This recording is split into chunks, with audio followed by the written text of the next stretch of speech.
মুহূর্তে আমি রয়েছি গোপালগঞ্জের কাশিয়ানী উপজেলা ঢাকা মহাসড়কে মাদিগাতি নামক বাস স্ট্যান্ডে। এখানে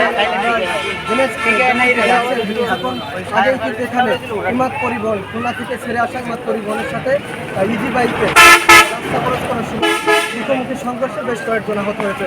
আহতদেরকে স্থানীয় যে লোকজন তারা কিন্তু নিকটতম স্বাস্থ্য কমপ্লেক্স কাশিয়ানী স্বাস্থ্য কমপ্লেক্সে চিকিৎসার জন্য পাঠানো হয়েছে। স্থানীয়রা আহতদের সকলকে কাশিয়ানী স্বাস্থ্য কমপ্লেক্সে চিকিৎসার জন্য পাঠিয়েছেন। ঘটনাস্থলে সংবাদ পেয়ে কিন্তু কাশিয়ানী থানা পুলিশ, গুনাপাড়া হাইওয়ে পুলিশ উপস্থিত হয়েছেন।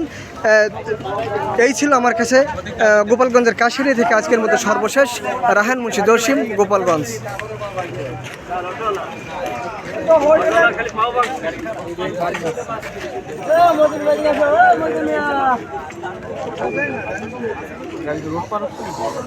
হ্যাঁ।